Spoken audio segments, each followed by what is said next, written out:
Have you guys ever read a first book in a series and you were just like, dang, this is good, and like you want to buy the rest of them? And so that's exactly what you do. Well, obviously that's what I did. And this is a quick, not quick, let's not say quick. This is a review of a great book that I absolutely ended up adoring, and that was The Diviners by Libba Bray. Set those down because books can get kind of heavy. I actually ended up buying this copy because it is a hardcover and I loved it, and on the, like, that was cool. I enjoyed that. But I actually owned a floppy paperback, and I'm actually sending this to a friend so she can read it as soon as I'm done here, because I need somebody IRL to fangirl about this, because man, this was a good book series. I believe this one was published 2012, 2013. Let me check. First published as a hardcover in 2012, 2013 for the soft covers. So this book was really worth the time that it took to read it. I listened to it as an audiobook through Spotify because I have a Spotify account, and that was one of the available books. And the narrator was so good. I really enjoyed the narrator, but I also ended up reading it physically, and that was almost a better experience because it just got kind of spooky in some parts. So if you love a spooky, paranormal, historical YA book, this book is for you. Okay, so off of that little spiel, we follow Evie O'Neill, who is our main girl, and she has a quirky, fun gift because she's unique. We follow Evie O'Neill, who is our main girl, who just got shipped up to New York City for pulling a very, getting in trouble with a party trick at Ohio. So she got shipped up to live with her Uncle Will with Jericho.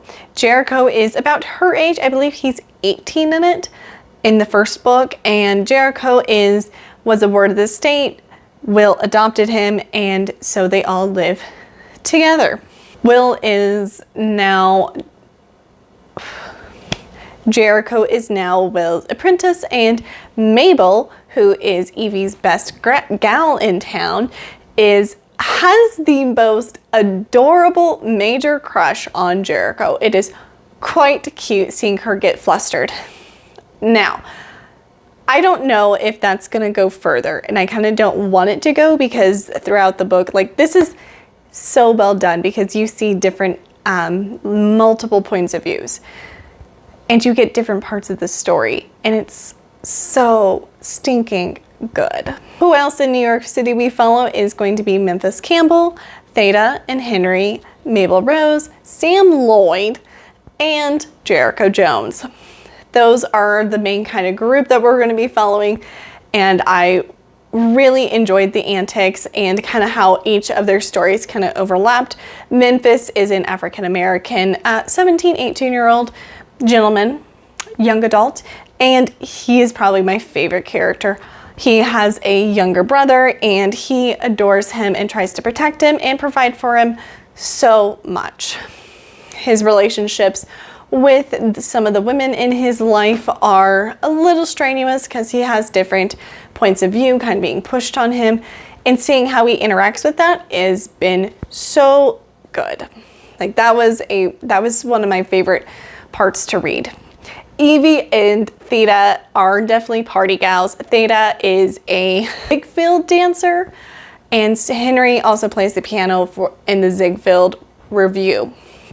Now, I didn't really know about this too much, which is interesting because my dad was like super in it.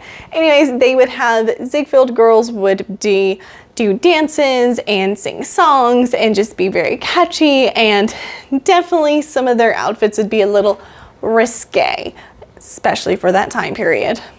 So Theta is trying to make it big. She wants to be famous, and you just want that for her, obviously. Now, Evie isn't the only person that has special gifts. We get to see a little bit about what Memphis's is, a little bit with Theta and a little bit with Henry, and there's some other characters that we see at different points in the story. And the way we just kind of have that anticipation going, I cannot wait for the second one. So I'm very happy I have it now. Once we're all kind of settled in and we kind of get a little bit of point of view for everyone, there is a murderer in town.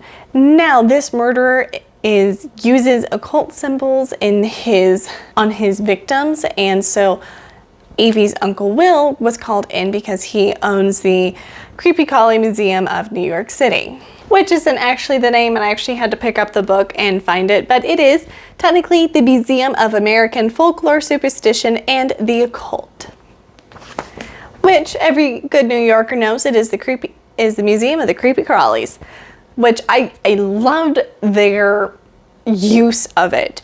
The language throughout the book was so good. She intertwines the slang that they used was amazing, along with the formalities that you would see with some other characters that just kind of made sense, along with the segregation and general racism that kind of happens between people of, you know, different color, and also if they're from Ireland, Russia, and just not good old American, which what even is that? So I do enjoy how she did a great job of not just sweeping it under the rug, but actually incorporating it into the story, and it made for a very enjoyable reading. So in New York City, Evie gets together with Mabel, her best friend from whenever she was little, at the Bennett, where her uncle Jericho and her stay at. The Bennett was a very posh hotel. Posh, never said posh, but anyways, yeah, it was very posh, elegant apartment buildings in the back of the day, a little bit dated now. But her and Mabel go on the town figuring out who they are, trying new haircuts, fighting. They have so many arguments, and I really kind of like that because it makes Evie a little more endearing to me, that she does have to figure out and fess up to her faults, which does make the story way more empathetic. Like, I empathize with her way more. I get to connect with her better. I really liked Evie towards the end of the story more than I did at the beginning, because her actually having to fess up is like, she doesn't want to lose these people. She actually has to take responsibility of her actions. I quite enjoyed. Evie also really doesn't help with the murder investigation until towards the middle of the story. And part of that is because she accidentally holds something of one of the first victims, and she doesn't want to tell anyone because people like her are persecuted. They talk about this a little bit with the museum, is a lot of these women that were witches were just people that might have been a little bit better in witchcraft, or in some instances they just were not liked by their communities. So seeing her come to terms of like, she really should use her gift to figure out who the murderer is very interesting. One thing I do have to say is you do see that Evie is definitely not the only one with special abilities. Thus, the diviners, the ones with different divine gifts. Sam has one, I like his. Theta and Henry have one, and we don't know what theirs are so much. At the beginning of the story, Jericho does and doesn't. That's an interesting one, so if you know what I'm talking about, let me know if Jericho's gift, if you would consider a divine gift or just forced upon. So we really get to see Evie and how she interacts with her gift, and we get to see some of the other characters that do have gifts that are more the diviners. Theta and Henry both have one. Theta's is interesting. I cannot wait to see what hers is. I have a couple theories, so I will let you know if I'm right about those. Sam Lloyd has one. I really like Sam. Sam's is like whenever you're a little kid and you said, don't look at me, don't look at me, don't look at me, whenever you're playing hide to go seek or something. That's basically his, that he can just kind of think that and move on past things. That was really cool. Mabel does not have one, so Memphis does. Memphis is also very interesting and one of my favorite characters. I've probably said this like 3 times already, but he really is my favorite character. I can't wait to see what kind of happens with his story. Memphis had a very powerful gift, and then he tried to use it with his dying mother, and it just kind of went away with him.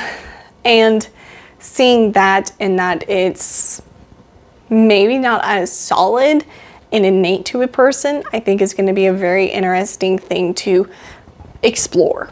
The murder that really kind of ties this whole story together is really interesting.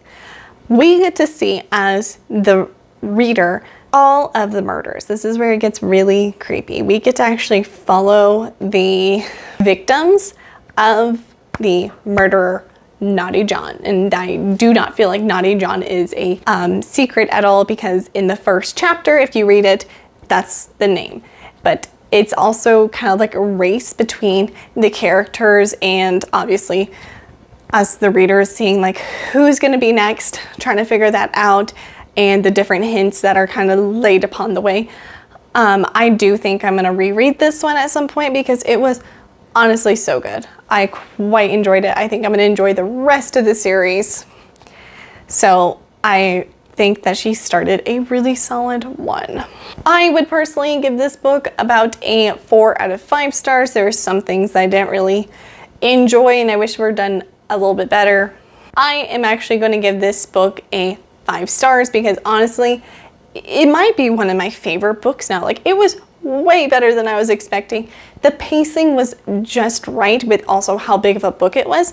We get to hang out with our characters more in 1920s New York City, which, I mean, I like The Great Gatsby. I think it was a very fun book and movie.